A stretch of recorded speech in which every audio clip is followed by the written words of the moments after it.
Hey guys, so today you guys did a sine law investigation and you learned the formula. So now we're going to apply the formula to solving for problems. So solving for side lengths and then solving for an angle. So first, I want you to know when to use the sine law. So you use the sine law when given the measure of two sides and the angle opposite of one side. So you're given two sides, the angle opposite of one side. Or you can be given the measure of two angles in any side. So here I did those two inside angles and any side. Alright, the next thing we're going to do here is just looking at the formulas again just to remind you. You have little a over sine of A, little b over sine of B, little c over sine of C. So those are the side lengths, and then sine of the angles. Here I wrote it two different ways because you can write it either way when you're solving. You just have to be consistent. So you're all for side length f. Given our triangle here, I know it's a little bit hard to see, that's 34 degrees. So we're going to start to solve this. So you have to set up your ratios. So we know d, little d, over the sine of d. There's other things that we know. We also know we want to solve for f. So we're going to write f over the sine of f. You can write your e over the sine of e also. We're not going to be using that piece though. We're just going to be using these two pieces here. So when solving, we have to set up our ratios. So set up your fractions. We're going to plug in 54 for d over top of the sine of d, which is sine of 34, which we'll write equals to f. F is what we're missing, so you're going to write f over top of the sine of f, so sine of 50. Now, once you have those set up, you can cross multiply. So we're going to cross multiply. We have two fractions. So we're going to say 54 times the sine of 50 is equal to f times the sine of 34. So far we've set that up like that. Now we have to work through the problem to solve for f. Let's isolate f.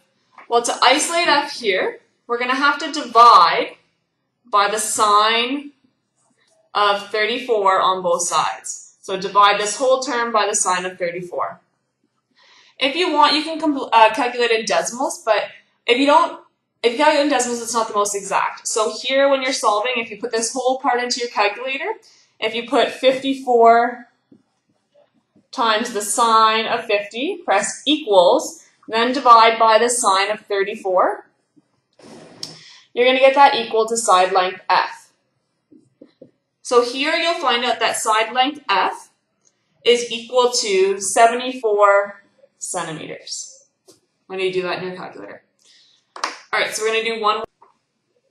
So here we're given another triangle. We're given triangle RST, and we're going to solve for angle S. So it's a little bit different. So first we're going to set up our ratios. So we know we have R over the sine of R equals equals S over the sine of S equals T over the sine of T.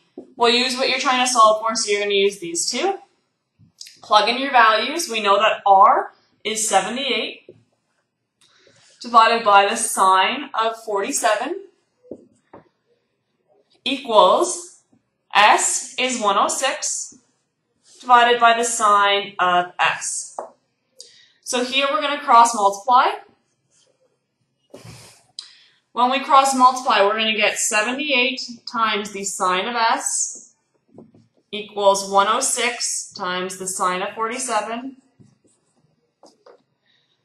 When we have this problem, when you're working through this problem, you have to do an extra step. So we got to isolate for the sine of S. So you're going to divide by 78 on both sides.